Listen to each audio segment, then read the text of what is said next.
샬롬. 지금도 살아계셔서 온 우주 만물을 다스리시는 성삼위 하나님의 성호를 찬양합니다.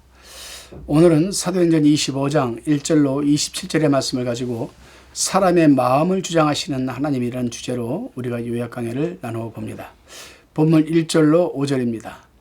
베스도가 부임한 지 3일 후에 가이사랴에서 예루살렘으로 올라가니 대제사장들과 유대인 중 높은 사람들이 바울을 고소할세 베스도의 호의로 바울을 예루살렘으로 옮겨 보내기를 청하니 이는 길에 매복하였다 그를 죽이고자 함이라라.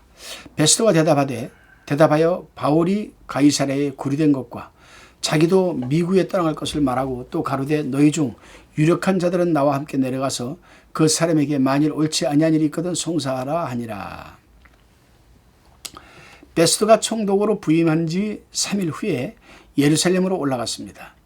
총독의 관저는 가이사랴에 있었으나 수도인 예루살렘에 가서 유력자들과 인사도 하고 이를 보기 위해 올라간 것으로 추측이 됩니다. 자, 대제사장 유대인들 중에서 높은 사람, 즉 공회원들이 베스도 총독에게 바울을 고소하며 그를 예루살렘으로 보내주기를 요청했습니다. 이것은 그들이 2년 전에 계획했던 대로 바울을 암살하기 위한 목적이었습니다. 그러나 베스도는 공회원들이 바울을 예루살렘으로 보내달라는 요청을 단호히 거절했습니다. 이것은 하나님께서 바울을 보호하려고 총독 베스도의 마음을 움직인 것입니다. 그렇습니다, 여러분. 잠언서 16장 1절에 보게 되면은 마음이 경영한 사람에게 있어도 말의 응답은 여호와께서 나느니라고 했습니다, 여러분. 사람의 마음을 주장하시는 분은 바로 하나님이십니다. 본문 6절 8절 말씀입니다. 6절에서 8절 말씀. 베드로가 그들 가운데서 8일 혹 10일을 지낸 후 가이사랴로 내려가서 그 이튿날 재판자리에 앉고 바울을 데려오라 명하니 그가 나오매 예루살렘에서 내려온 유대인들이 둘러서서 여러 가지 중대한 사건으로 송사하되 능히 증명하지 못한지라.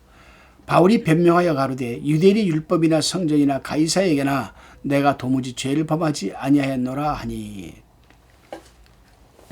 베스도가 예루살렘에서 용무를 마치고 가이사랴로 돌아왔습니다. 유대인들도 가이사랴에 내려와서 바울을 송사하였습니다.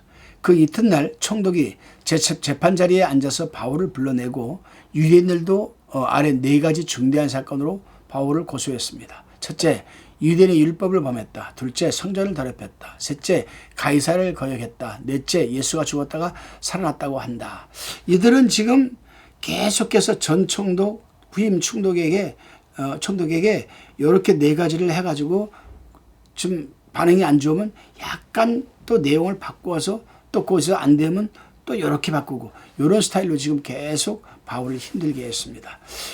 이 첫째, 둘째, 셋째, 넷째 가운데에서 세 번째가 중요하죠. 가이사를 거역했다. 로마 황제를 명을 거역했다는 겁니다. 굉장히 중요한 부분입니다, 여러분. 자, 그러나 유대인들은 바울이 변명한 외 4가지 중대한 사안에 대해서 확실하게 증명하지를 못했습니다. 본문 9절로 12절 말씀입니다. 베스도가 유대인의 마음을 얻고자 하여 바울더러 묻되 내가 유대인의 예루살렘에 올라가서 이 사건에 대하여 내 앞에서 신문을 받으려느냐. 바울이 가로되 내가 가이사의 재판 자리에 앞에 섰으니 마땅히 거기서 신문을 받을 것이라. 당신도 잘 아시는 바에 내가 유대인들에게 부의를 행한 일이 없나이다. 11절 만일 내가 부의를 행하여 무슨 사죄를 범하였으면 죽기를 사양치 아니할 것이나 만일 이 사람들이 나를 송사하는 것이 다 사실이 아니면 누구든지 나를 그들에게 내어줄 수 없었나이다. 내가 가이사께 호소하노라 한데 베스도가 베스자들과 상의하고 가로되 내가 가이사에게 호소하였으니 가이사에게 갈 것이니라 하니라. 베스도가 바울에게 죄가 없는 것을 알았으므로 정죄하지 못했습니다. 그러나 바울을 석방하면 유대인들의 민심을 잃겠으므로 베드로가 민심을 얻기 위해서 베스도가 민심을 얻기 위해서 바울에게 예루살렘에 올라가 신문을 받겠느냐고 물어봤던 겁니다. 그러자 바울은 내가 가이사의 재판 자리에 앞에 섰으니 마땅히 거기서 신문을 받을 것이라고 하였습니다. 바울은 가이사를 대리한 총독의 재판 자리죠. 그렇죠, 여러분. 이 바울은 가이사를 대리한 총독의 재판 자리에 지금 서 있는 거잖아요. 곧 가이사의 재판 자리이기 때문에 로마에 가서 나는 황제에게 가이사에게 재판을 받겠다는 걸 주장한 겁니다. 총독은 그래 네가 로마 황제 가이사에게 호소하였으니 가이사에게 갈 것이라고 하였습니다. 그렇습니다, 여러분. 주님께서는 다메섹 아나니아에게 가라 이 사람은 내 이름을 이방인과 임금들과 이스라엘 자손들에게 전하기 위해 택한 나의 그릇이라고 하신 것이 성취되는 순간입니다. 그렇습니다. 하나님의 말씀은 언제나 예언과 성취가 공존되는 진리입니다. 예언의 말씀은 때가 되면 반드시 성취가 된다는 사실을 우리는 잊지 말아야 되겠습니다. 여러분 13절로 19절의 말씀입니다.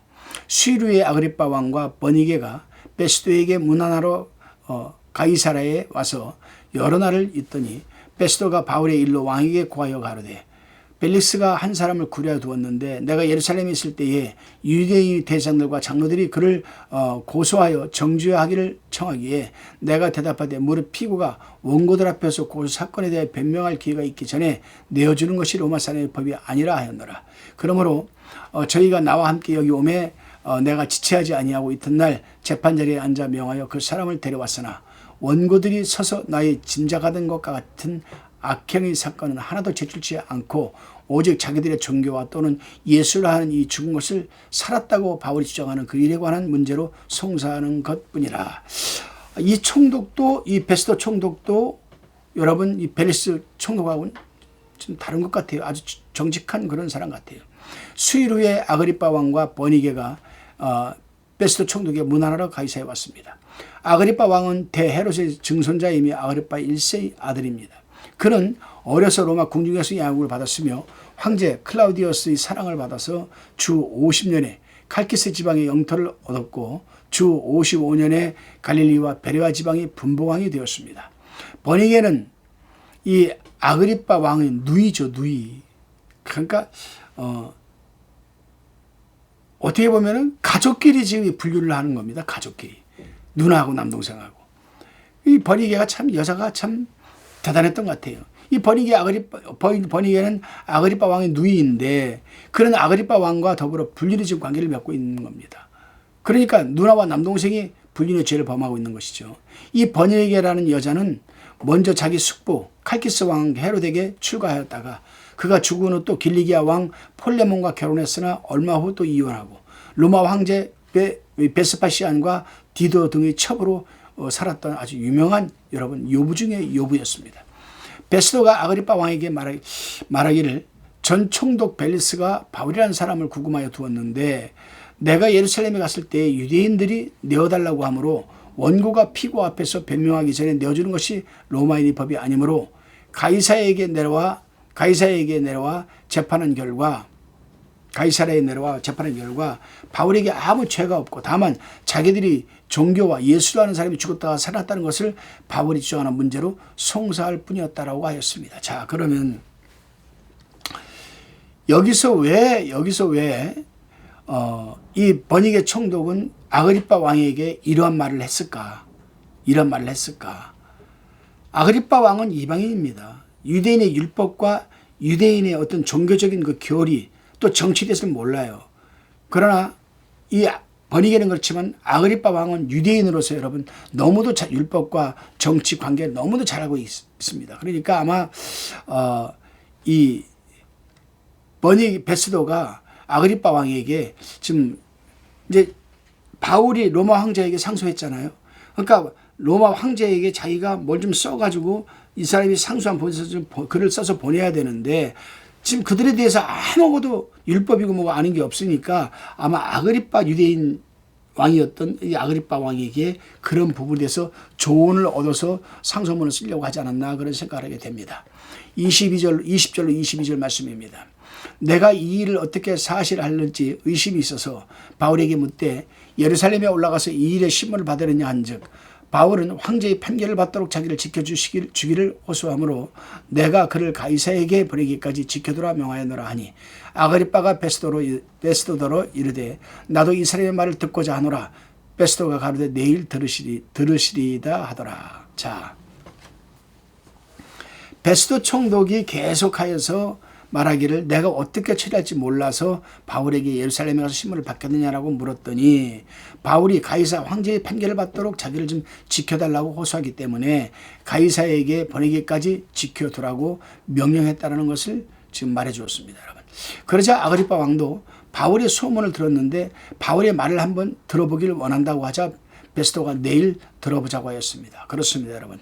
지금까지 보면은 바울은 구금이 되어 있으면서도 이방인과 유대인들과 총독들과 왕들에게 복음을 전하였습니다. 아까도 제가 몇 번 말씀드렸지만은 사도행전 9장 15절에 보게 되면은 이 다메섹에 있는 아나니아에게 예수님께서 그런 말을 했잖아요. 가라. 이 사람은 내 이름을 이방인과 임금들과 이스라엘 자손들에게 앞에 전하기 위하여 택한 나의 그릇이다. 바로 이 말씀이 성취가 되는 겁니다. 이제 로마에 가는 것만 남았습니다, 여러분. 다시금 본문 23절로 27절 말씀입니다. 이튿날 아그리빠와 버니게가 크게 위의를 베풀고 와서 천부장과 성중의 높은 사람들과 함께 신문소에 들어오고 베스도의 명으로 바울을 데려오니 베스도가 말하되 아그리빠 왕과 여기 같이 있는 여러분이여, 당신들이 보는 이 사람은 유대인 모든 무리가 크게 외치되 살려두지 못할 사람이라고 하여 예루살렘에서 와 여기서도 내게 청혼하였으나 나는 살피건대 죽일 죄를 범할 일이 없더이다. 그러나 저가 황제에게 호소한 거로 보내기를 작정하였나이다. 그에게 대하여 황제께 확실한 사실을 알릴 것이 없으므로 신문한 후 상소할 재료가 있을까요? 당신들 앞 특히 아그리빠 왕 당신 앞에 그를 내어 세웠나이다. 27절 그 죄목을 베풀지 아니하고 죄수를 보내는 것이 무리한 일인 줄 아나이다 하였더라. 이튿날 아그리빠 왕과 버니게가 호화찬란하게 꾸며놓은 이 자리에 앉아서 천부장과 지위가 높은 사람들을 청하여 그들 앞에서 바울을 신문하였습니다. 베스도는 아그리빠에게 바울이 무죄하다는 것을 말하고 바울이 황제에게 호소했기 때문에 가이사에게 보내기를 작정하였다고 또 말을 하였습니다. 사실 베스도 총독은 바울에게 죄가 없어 가이사에게 상소할 재료를 얻지 못하여서 고민하였습니다. 그를 고민하던 중에 유대 사정을 잘 아는 아그리빠 왕이 왔으므로 그를 통하여 혹 이 로마 황제에게 이 바울을 상소할 자료를 좀 얻을까 그런 생각을 했던 것 같습니다. 여러분, 오늘날도 여러분 예수 믿는 것 때문에 예수를 믿음으로 행복한 사람도 있지만 예수 믿는 것 때문에 고통을 당하는 사람들도 많이 있습니다. 저는 제가 아는 분 중에 판사님이 한 분 계세요. 그분 가정법원에 계시는 분이신데 이제 연말에 한 몇 년 전 연말에 이제 그 무슨 파티에 모임이 있어가지고 거기 참석을 했는데 그분이 제 옆에 앉았습니다. 이런 얘기 저런 얘기 대화하다가 그 판사님이 그런 얘기를 하더라고요. 참 나도 하나님을 믿는 사람이지만 참 안타까운 사건이 있었다라고 그래요. 그게 뭐냐고 했더니 신랑이 신부를 좋아서 6년 동안을 따라다녀가지고 결혼을 했는데 신부는 아주 어려서부터 모태신앙으로 신앙이 참 좋은 신부라는 거예요. 그 남편은 교회를 안 다니는 사람입니다. 그 시댁도 교회를 전혀 안 다니고 불교를 믿는 집안이라고 그래요. 근데 이제 남편이 너무 자기를 좋아하니까 당신이 나하고 결혼하려면은 교회를 나가야 된다. 예수 그리스도를 구주 영접해라. 이렇게 얘기를 했다고 그래요. 그 약속을 하고 결혼을 했습니다. 결혼을 했는데 결혼하고 첫 아이를 낳기까지는 남편이 교회를 잘 나갔대요. 잘 다녔대요. 근데 첫 아이를 낳고 나서부터는 이 남편이 교회를 안 나간. 근데 문제는 뭐냐? 이 시댁에 갈 때마다 명절만 되면은 싸움이 벌어지는 거죠. 지혜가 없어서 그런 거죠, 지혜가. 왜냐하면은 제사를 지내야 되는데 제사 음식도 만들지 않아. 절도 하지 않아. 그냥 멀뚱멀뚱 서 있고 눈만 감고 있어. 이것 때문에 이제 시어머니하고 갈등이 깊어지고 시댁들과 갈등이 깊어지고 급기야는 남편하고도 갈등이 겪어져가지고 이 문제로 이혼까지 하게 되고 이혼까지 하는 과정까지 왔고 남편 주먹질에 얻어맞기도 하고 그래요. 예수 믿는 것 때문에 행복한 사람도 있지만은 예수 믿는 것 때문에 이렇게 고난과 고통을 당하는 사람도 있습니다. 중요한 것은 뭐냐면은 우리 주님께서 하신 말씀이 있어요. 내가 너희를 세상에 보내노라. 너희는 뱀같이 지혜롭게 비둘기같이 순결하게 하라라고 말씀하셨거든요. 지혜가 좀 있었으면 얼마나 좋았을까라는 그런 판사님의 말을 들으면서 저는 그런 생각을 해보았습니다. 기도하시겠습니다. 주님, 우리 믿는 자들이 세상을 살아가면서 또한 복음을 전하는 가운데서나 전하지 않는 가운데서도 세상의 어떤 권세 앞에서도 하나님의 자녀로서의 기쁨과 명예를 잃지 않고 살아가게 하옵소서. 떳떳하고 당당하게 복음을 전하며 살아가게 하옵소서. 감사드리오며 예수님의 이름으로 기도드리옵나이다. 아멘.